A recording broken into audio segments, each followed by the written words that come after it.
I'm joined in by one of the lone survivors of the Goa Inferno tragedy. Bhavna is joining us on the broadcast. Bhavna, thank you for joining in this hour of grief. हम समझ सकते हैं आपका दुख कितना आपके लिए बहुत ही मुश्किल समय है। अभी इस फायर ट्रेजेडी में आपने अपने लव्ड वंस को भी खोया है। आज ये दोनों भाई आ गए हैं वापस। अगर न्याय की बात करी जाए तो आप किस तरह का न्याय चाहेंगी अब?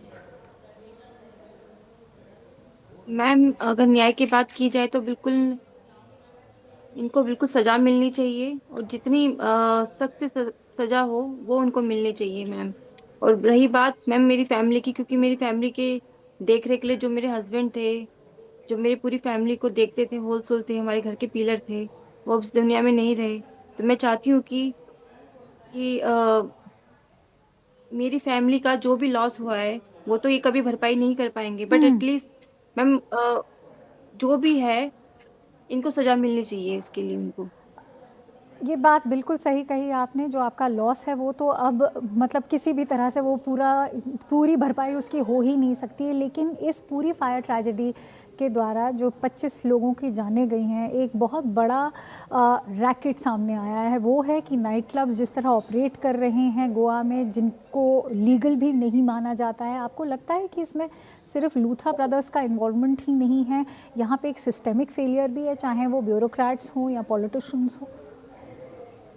मैम, इस चीज के बारे में तो मैं ज्यादा कुछ नहीं बोल सकती, बट जो भी वहाँ पे प्रिकॉशंस थे वो प्रोटोकॉल फॉलो नहीं किए बस। और आप ये देख सकते हैं कि बिना लाइसेंस के अगर ये चल रहा है तो इसमें किसका इन्वॉल्वमेंट हो सकता है।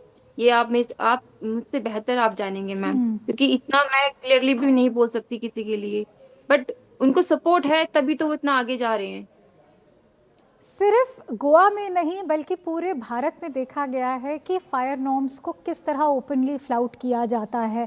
बहुत से एक्सपर्ट्स ये भी कह रहे हैं कि 1997 में उपहार ट्रेजेडी हुई थी दिल्ली में, जो कि नेशनल कैपिटल में हुई थी। गोवा इतना बड़ा टूरिस्ट डेस्टिनेशन है, देखा जाए तो लगभग मतलब 20 साल से ज़्यादा हो गए हैं, फिर भी एक नाइट क्लब में इस तरह की आग लगी। इस देश में फायर नॉर्म्स को फॉलो करने के लिए कुछ भी नहीं किया जा रहा है। आपने जो भी उस रात 6 दिसंबर की रात को खुद विटनेस किया था, उसके द्वारा आप हमसे क्या शेयर कर सकती हैं? किस तरह फायर नॉर्म्स को बिल्कुल भी नहीं फॉलो किया जाता है इन पब्लिक स्पेसेस में?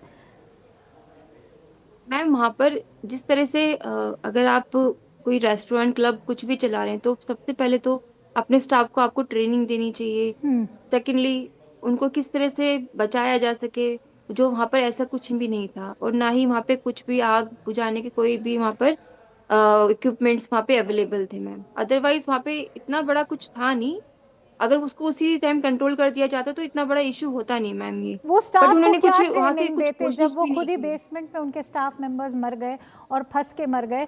क्या यस हमारे मैम। साथ उस दर्दनाक रात के बारे में कुछ शेयर कर सकती हैं? क्या हुआ था आपके साथ? आप लोग किस तरह फंसे? आप किस तरह एस्केप किए? आपके फैमिली मेंबर्स को मतलब जिस तरह वो आग की चपेट में आए। I am really sorry that you have to recall all of this, but it's important for the benefit of our viewers कि आप ये बातें शेयर करें। मैम, उस रात यही हुआ था कि मैं अपनी फैमिली के साथ बैठी थी, और वहां पर एक माइनर सी आग थी, चिंगारी थी। बट वहां पर ना मेरे हस्बैंड ने वो चीज बताई थी कि यहाँ पे चिंगारी है, यहाँ पे कुछ स्पार्किंग हो रही है, आप इसे कंट्रोल करो।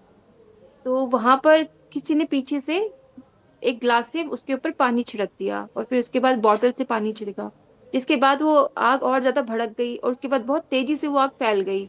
लोगों के ऊपर भी कुछ आग के कुछ वो नीचे गिरने लगे, जो ऊपर पार्टिकल्स थे तो वो नीचे गिरने लगे लोगों के। तो फिर उसके बाद लोगों ने पैनिक कर दिया और वो इधर उधर भागने लगे। उसी भाग दौड़ में मेरी फैमिली जो है वो वहां फंस गई, और मैं भगदड़ की उसमें मैं भी दब चुकी थी वहां पर। और बहुत मुश्किल से भगदड़ से ही मैं बाहर आ पाई हूँ, क्योंकि वहां पे सिर्फ एंट्री और एग्जिट एक सिंगल डोर था मैम। एंट्री और एग्ज़िट सिंगल डोर था। ये बातें आगे भी आई हैं अभी कि एग्ज़िट नहीं थे कोई। जो बेसमेंट में स्टाफ मेंबर्स फंसे हैं उनके लिए तो कोई भी एग्ज़िट नहीं था। बता सकती हैं उस टाइम पे क्राउड कंट्रोल करने के लिए कोई भी मेजर्स लिए गए? कौन वहाँ मौजूद था उस टाइम फायर के टाइम? इस पूरे नाइट क्लब के मैनेजमेंट स्टाफ में से कोई भी मौजूद था कि नहीं? नो मैम, कोई भी मौजूद नहीं था। वहां पे लोगों ने जिस तरह से भगदड़ मचाई थी तो वहां पे इतना ज्यादा धुआं हो गया था कि कोई किसी को देख ही नहीं पा रहा था। और मतलब उस भगदड़ में, मतलब इतना ज्यादा वो इंसिडेंस इतना इतना अचानक से हुआ कि मैंने 2 से 3 मिनट में किसी को कुछ सोचने समझने तक का मौका नहीं मिला। जो स्टाफ था वहां का, मैम, स्टाफ तो बिल्कुल मुझे नहीं दिखाई दिया वहां पर अंदर ऐसा जी। कुछ भी। जो लोग थे खुद ही अपने भगदड़ से खुद ही अपनी जान बचा के खुद बाहर निकल रहे थे। किसी ने हमको ये नहीं बोला कि आपको इस तरह से जाना है या उस तरफ से जाना है, किसी ने हमें ऐसा कुछ भी नहीं बोला। इस दुखद घटना के लिए जितना भी कहा जाए कम है, पर हमसे जुड़ने के लिए, ये बातें शेयर करने के लिए बहुत बहुत धन्यवाद भावना जी। आपको और ढांढस मिले, और and I can only pray for peace to the soul of your loved ones. Thank you for joining.